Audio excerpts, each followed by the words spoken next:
எங்களுக்கு இது எப்பவுமே எங்களை கைவிடாது. இது நாங்க கைவிடதான் உண்டு. இது வேலைக்கு 13 மரம் 5 மரம் ஏறேன். அப்படியே 3ஆ அது கணக்கு பண்ணிக்கணும். வந்து அந்த இந்த தை மாசம் வந்தாலுமே பொட்டி இது எடுத்து மாட்டிக்கணும் ஆளுங்க. இது எடுத்து மாட்டினாதான் நிம்மதியா இருக்குமே.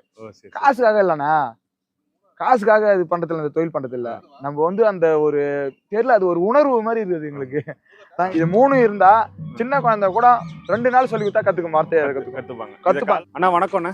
வணக்கண்ணா. உங்க பேர் சொல்லுங்க. என் பேர் வந்து ஐசக்ண்ணா. நீங்க எத்தனை வருஷமா பனைமரம்? நான் வந்து ஒரு 15 வருஷமா ஏறினு இருக்கேண்ணா. ஓகேண்ணா. இப்ப இந்த பனைமரத்துல ஏற போறீங்க, அதுக்கு முன்னாடி நீங்க நிறைய உபகரணம் எல்லாம் வச்சிருக்கீங்க, அதெல்லாம் பத்தி சொல்லுங்க. இது வந்து உபகரணம், இது வந்து கால் தடம்னுவாங்க. இதை கால் தடம். கால் தடம். ஓ சரி. இது நம்ம லோக்கல் பாஷையில தலைக்கயிறுன்னுவாங்க.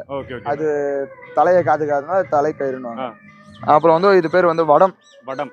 வடம். இது இல்லைன்னா வந்து கொஞ்சம் சிரமமா இருக்கும் மரம் ஏறதுக்கு. நம்ம மாற அணிச்சு ஏறணும், அப்படி கொஞ்சம் சிரமமா இருக்கும். இது இருக்கிறதுனால கொஞ்சம் ஈஸியா இருக்கும். இது அப்படியே சுத்தி மாத்திப்பீங்களா? ஆமாண்ணா. இது வந்து பொட்டினா, அது இது பேர் பொட்டின்னுவோம். இந்த வடம் வந்து இந்த இடத்துல உட்காரும். இந்த உட்காரதுனால எங்களுக்கு வந்து எந்த ஒரு பாதிப்பும் கிடைக்காது, எந்த ஒரு இதுவும் ஆகாது, எந்த ஒரு பிரச்சனையும் வராது. நம்ம பயமுத்து போய் உட்காந்துக்கலாம், பாதி மரத்துல போய் ரெஸ்ட் கூட எல்லாம் போயிட்டு நம்ம அதெல்லாம் ஒண்ணும் பிரச்சனை இல்லை. அப்படி இருக்கும். இது கொஞ்சம் சேஃப்டி. இது 3 இருந்தா சின்ன குழந்தை கூட 2 நாள் சொல்லி கொடுத்தா கத்துக்க வார்த்தையை கத்துப்பாங்க. ஆமா, இது வந்து மரத்துக்கு எனக்கு இது வந்து ஒரு ஜாயிண்ட் பாண்டிங். ஆமா, ஒரு பாண்டிங். அதனால வந்து எங்களுக்கு இதுவே எங்களை கைவிடாது. இது நாங்க கைவிடதான் உண்டு. இது எங்களை கைவிடாது. இது சைக்கிள் டயர் செஞ்சிருக்கீங்க? ஆமாண்ணா. அது வந்து நம்ம மரத்துக்கு அப்ப முன்னோர்கள் வந்து என்ன பண்ணாங்கன்னா, இந்த பனை மட்டையில இருக்குல்ல, அந்த மட்டையில இருந்து அக்னி திருப்பி சுத்துவாங்க. அது வந்து ஒரு 3 நாளைக்கு ஒரு வீடு பிரிச்சு கட்டுற மாதிரி. இந்த மட்டைங்களா? ஆமாண்ணா. இதுல இருந்து தானே எடுப்பாங்க. இந்த அக்னி எடுத்து திருப்பி கட்டுவாங்க. திருப்பி கட்டுறதுனால வந்து அது வந்து அடிக்கடி மாத்தத்தான் இருக்கும். இப்ப நம்ம சைக்கிள் டயர் போட்டுனா வச்சுங்களேன், ஒரு வருஷம்லாம் வராது, ஒரு 15 நாள் 20 நாள் வரும். அப்படி வரும். அப்படிதானே வரும். அதனால இது வந்து நம்ம இப்ப ரீசெண்டா இது உருவானது தான். ஆனா இப்பயும் வயசானவங்க அந்த மரபு அந்த சார்ந்த அந்த இதான் பண்ணிருக்காங்க, இதெல்லாம் பண்ணிருக்காங்க. இது பெட்டி எதுல செய்யறதுன்னா?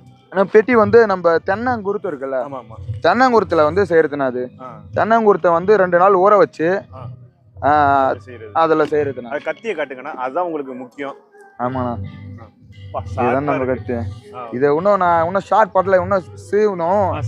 நல்லா இருக்கு. பேர் என்னங்கண்ணா? இது பேர் நாங்க பால் அருவான்னுவோம். பால் அருவா. ஆமா, இது பாலை சீவறதுக்கு மட்டும்தான். இது வேற இதுல எந்த வேலையும் செய்ய முடியாது. செஞ்சா டக்குன்னு உடைஞ்சிரும். உடைஞ்சுன்னா டக்குன்னு புகை ஆயிடும். பால் அருவா. ஆமா, பாலை சீவறது, அந்த பாலை சீவறதுக்கு தான் அது. மீதி கை கத்தின்னு வச்சுப்பாங்க, அது வந்து எல்லா வேலையும் செய்யலாம். இப்போ ஒரு நாளைக்கு எத்தனை மரம் ஏறுவீங்க? ஒரு நாளைக்கு நான் வந்து ஒரு வேலைக்கா ஒரு நாளைக்கு கேக்குறீங்களா? ஒரு வேலைக்கு 13 மரம் 5 மரம் ஏறும்.